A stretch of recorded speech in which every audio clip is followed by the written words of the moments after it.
a local filmmaker, video artist, and curator of tonight's show. Finn Paul's been really wonderful to work with, who brought this show to us that he with fantastic array of work, and we're really glad that you're able to enjoy it with us. Most of it are premieres, and I think you'll like it. And to tell you more, please join me in welcoming Finn Paul.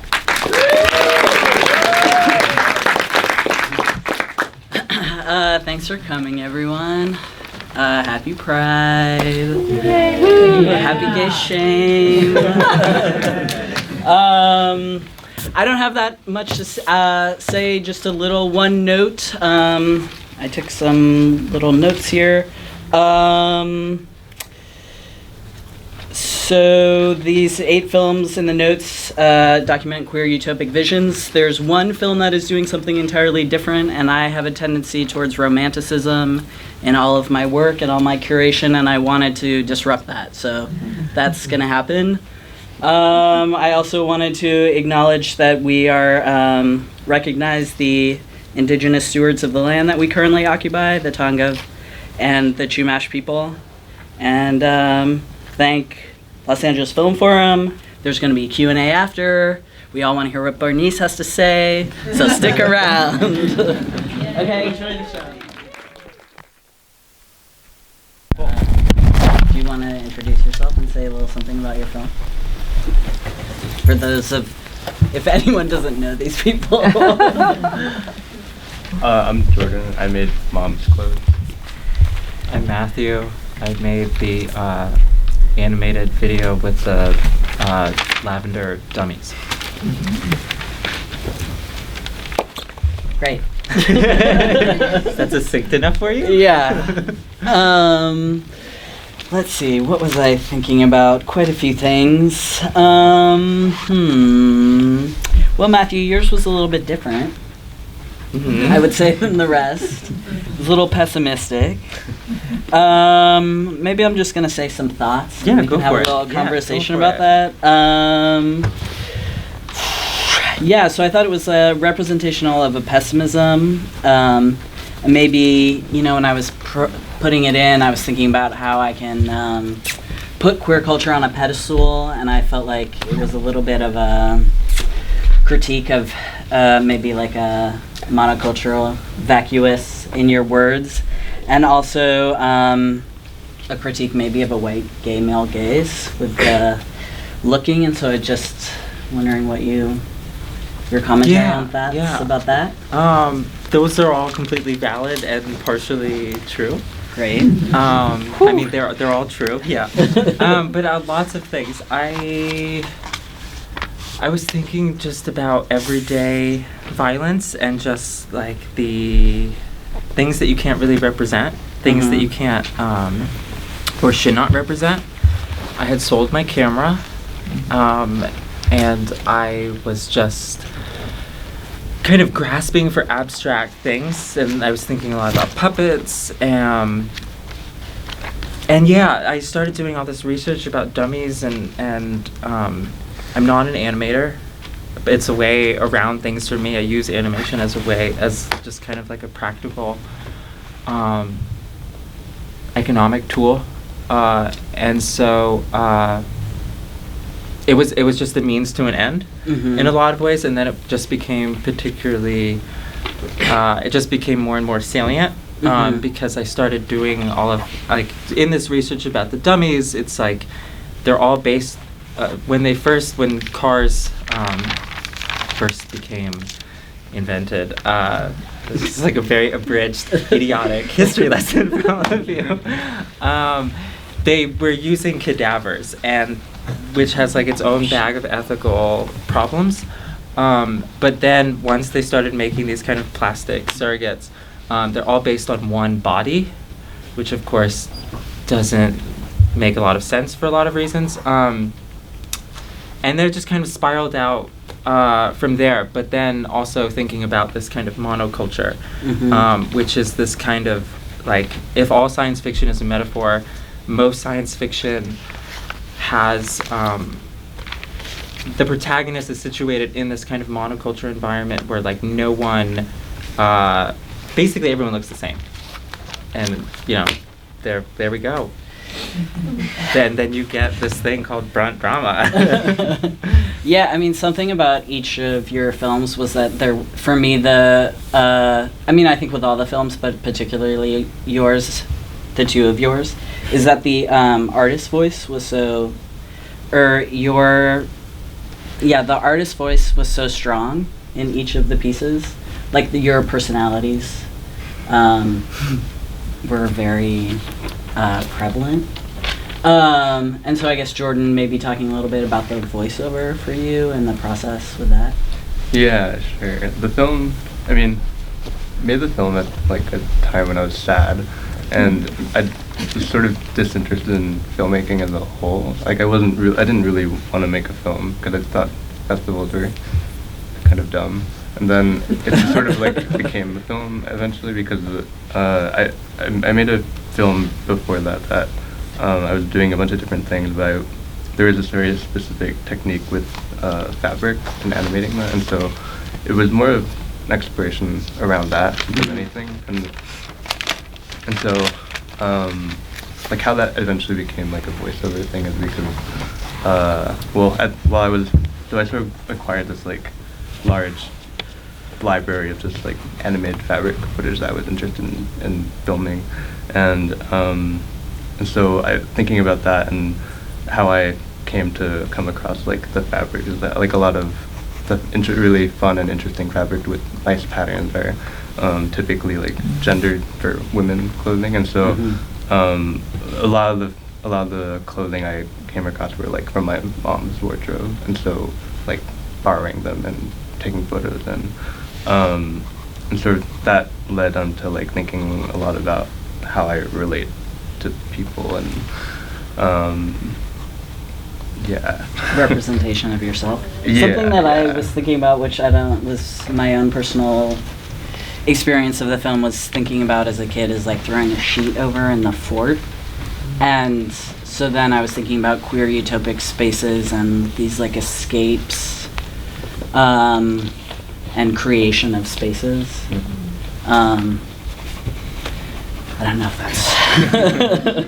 that's but yeah, so I had a question for you, Jordan, is about the fabric and clothing and its relationship to identity. And I felt like there were similarities in your piece and the Pirate Boys film, talking about the style's ability to reject femininity and masculinity. And so, I don't know if you have any thoughts about that, or... Yeah, I think Yeah. like a lot of it is also some sort of like form of trying to figure out like what I actually like enjoy wearing and feeling like, I don't know, more comfortable doing whatever you would want to do and having not letting other things stop that. But yeah, I was thinking a lot about like how you present yourself to the world, and so much of that is like in the clothing that you wear more than anything, because like gender identity and such are sort of things that like aren't necessarily always at like the surface or obvious things, and a lot of it's sort of dependent on how you present yourself to the world, and so much of that is the clothing. And so yeah, so that's a lot of what I was thinking about making the film. I don't know if that answers the question. there's not really a question Yeah. to any of my things here. So both of you made an animated film, worked with animation. And so I guess I'm sort of thinking, Matthew, maybe if you want to go first, talking about,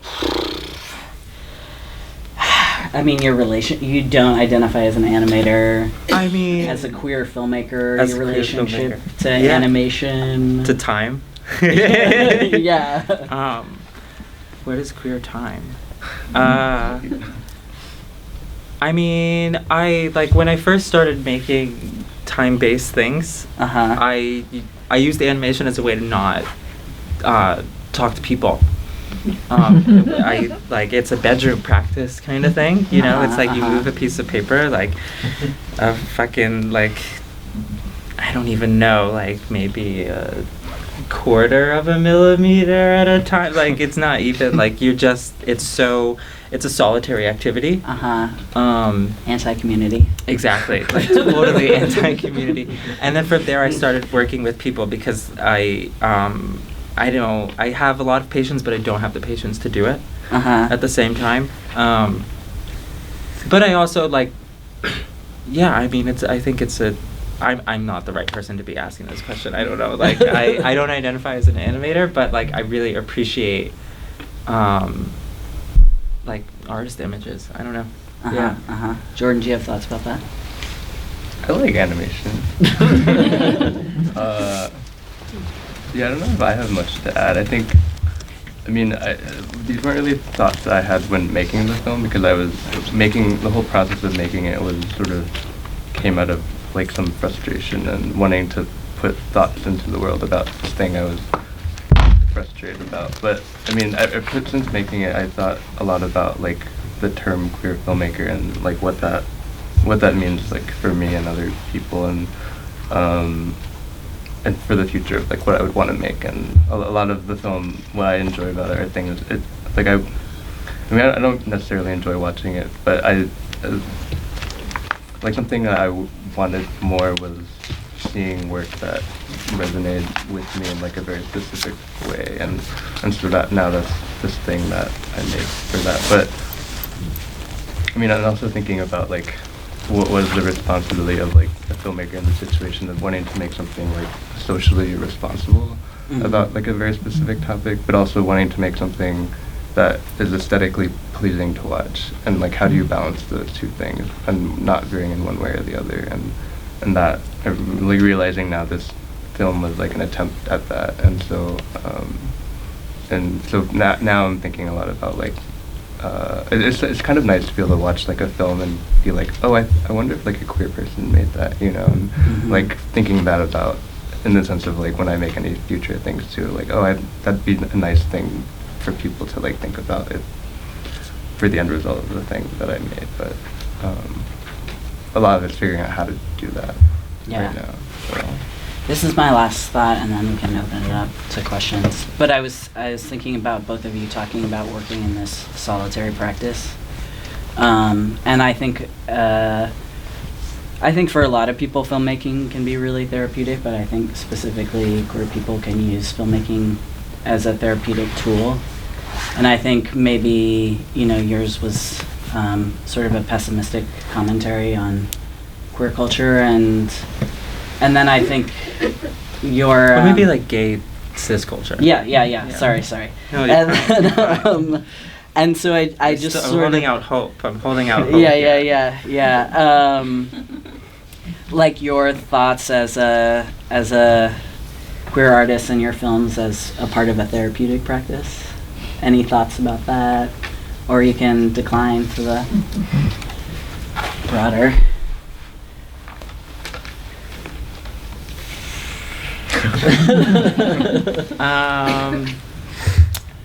Yeah, I think that there is definitely something to that.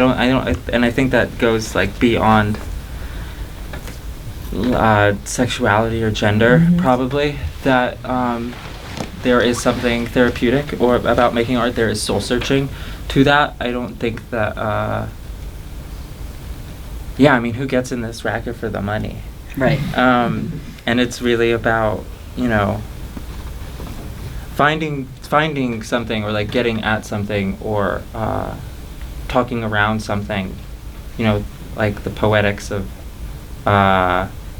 your existence. But I like this idea that, like you said, that like you're watching something and it doesn't have to be like overtly queer or what have you, and you just start wondering about where it's coming from and its kind of nexus or its origin. Yeah. I don't know. Do you have any thoughts, or should we open it up? I think it is therapeutic in some way. I mean, I used to think that's a lot about like how I approach it now, but I mean, realizing in like the end result of making the thing, you feel better for like a week, and that kind of goes away. But I mean, that's better than nothing. Yeah. But I mean, it also makes you like think about the thing that you're working on for like 100 years, like while you're making it, and that time with it makes you like get over it, or as close as you can to that. But yeah, I guess I'm thinking of it as like a tool of saving oneself. Yeah. Okay. Bernice. Okay, I do have to catch a plane soon, so I'm Yeah. asking the Oh, first wow. question. So first of all, I wanted to congratulate you. This is a wonderful program, Thank you. and I'm going to ask you, how did you curate it? I mean, but before I ask this question, I wanted to throw some idea that came from especially the presence of the question you posed and the presence of these two filmmakers whose work I know and really respect. And there's a question of the relationship of the texture and the body, and the idea that the real body and the imagined body is not the same, and we have actually more responsibilities towards the texture of the imagined body, and this texture could be a projection into a hard object in science fiction, or the texture of clothing.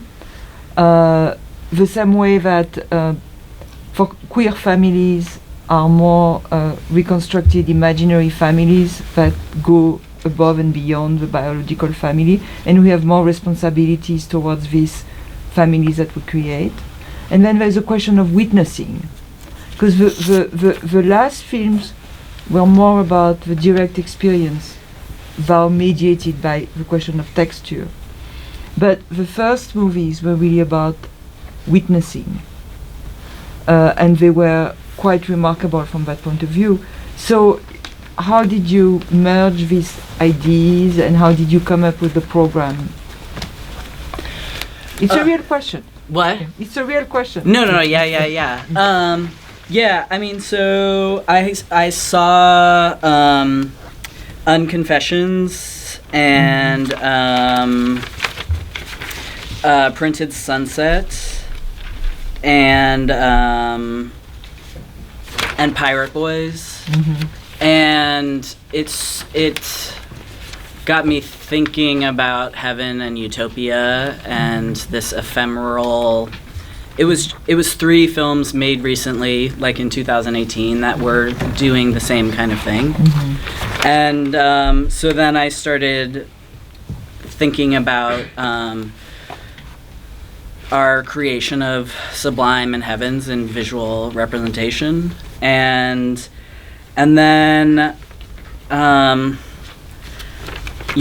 then Unconfessions is a film about so much death in a community, and I was thinking about the specificity of queer death, or the types of death that we experience as a community. So death to our family, death to our biological families in some ways, the AIDS crisis, and then these utopic worlds we create to survive other things like bullying, and so that sort of death also, that death of innocence.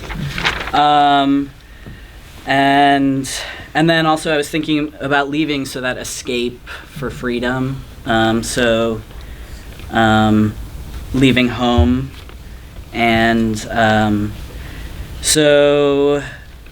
and voices from the dead and what they're telling us. Barbara Hammer and Louise Galizia, and Kathy Acker, yes. And then I was also thinking about then reality fragments. I was thinking about how a younger generation than me, and using contemporary media, and they're like that utopic queer love, baby love, and then also like really rich baby love. Yeah, I mean, who could? Like at 20 to articulate that kind of love. And then I was thinking about, so like Pirate Boys was the city as a playground, and then I was thinking about in Reluctantly Queer, the city as a site of violence for certain bodies.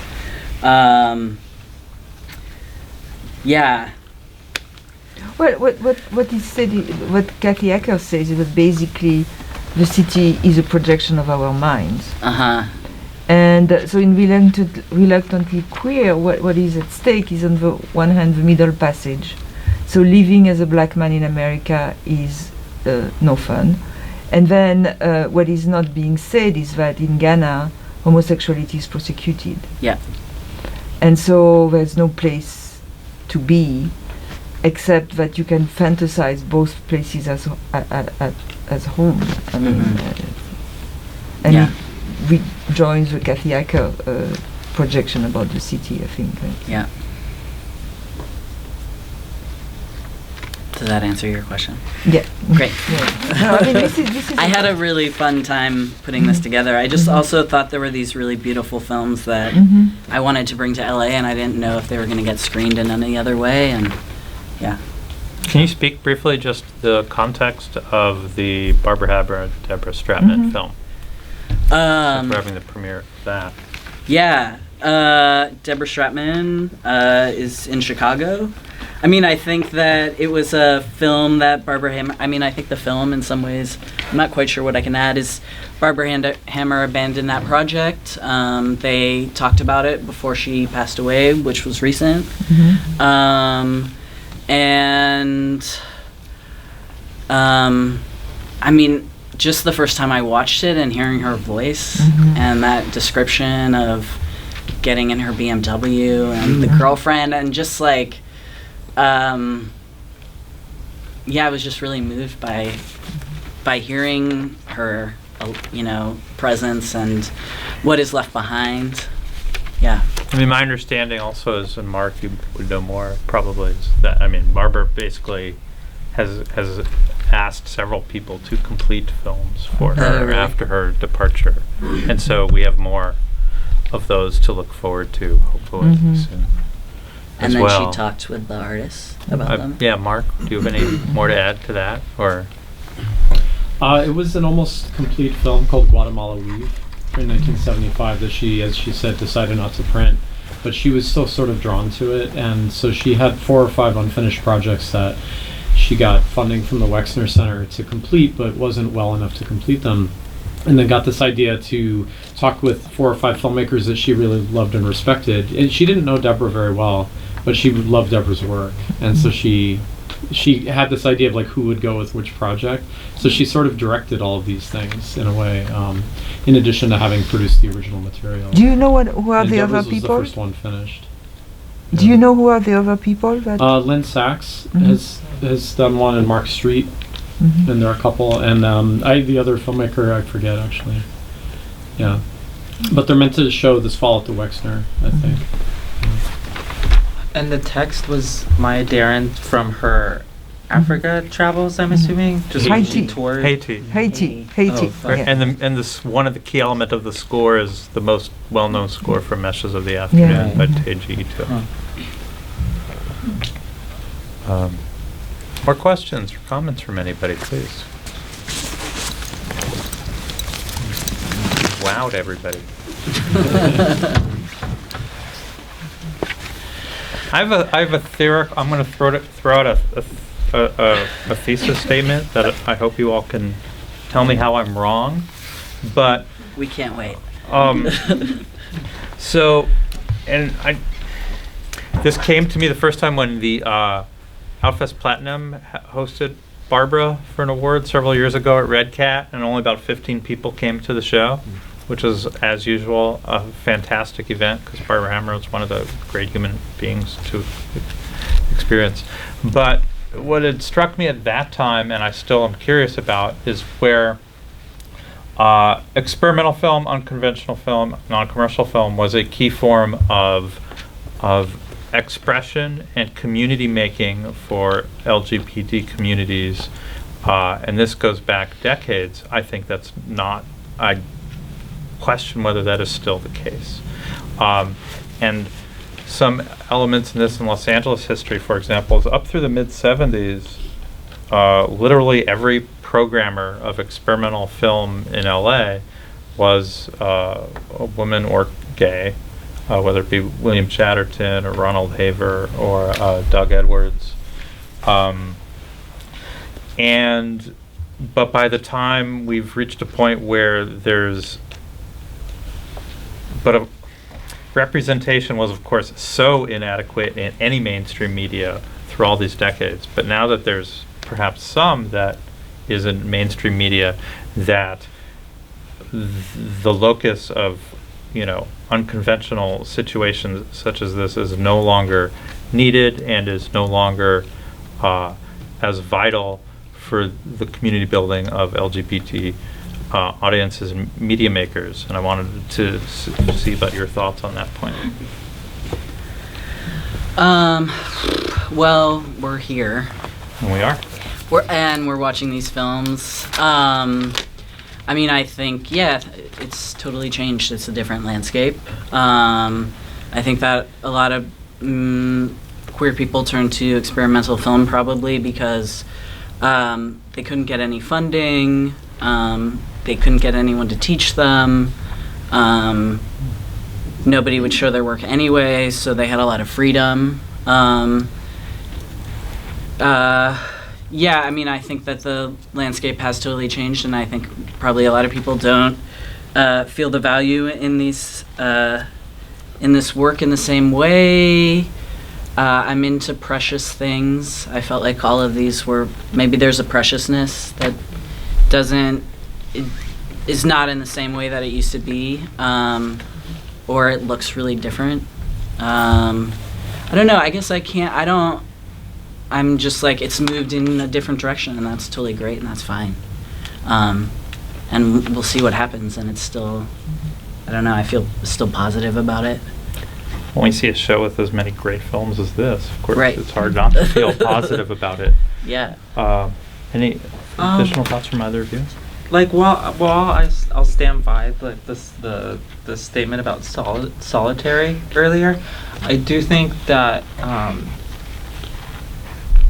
making something is an act to generate like a kind of proximity. So most people, unless you're most people do not make work to just sit in a can somewhere. And that I think with film especially, you don't look at paintings together, you come together to watch a movie. And I think there is still something kind of really great about that isn't necessarily corny. And I think in these specific enclaves it's especially important. But then it's also really interesting because we have these conversations about yes, we need more representation, of course, and lots of other groups need much more representation, I would think. But I think at the same time while we're having these conversations and we enter this kind of mainstream dialogue, which is so necessary and so needed, we also in some ways lose this ability to fuck shit up at the same time. I think some people know what I mean here. That it becomes this kind of sterile conversation. It becomes a conversation about data and things lose their essence as they move from less radical places and into the mainstream. But it's also necessary at the same time. As you gain and lose things at the same time, no matter what. Yeah, it's I can't I mean, think of it a better also makes me think about analogy. gentrification and late stage capitalism that we live in now, and the whole landscape is out of our hands, it feels like, and radical cultures, cultures outside of the mainstream get brought in to sell products.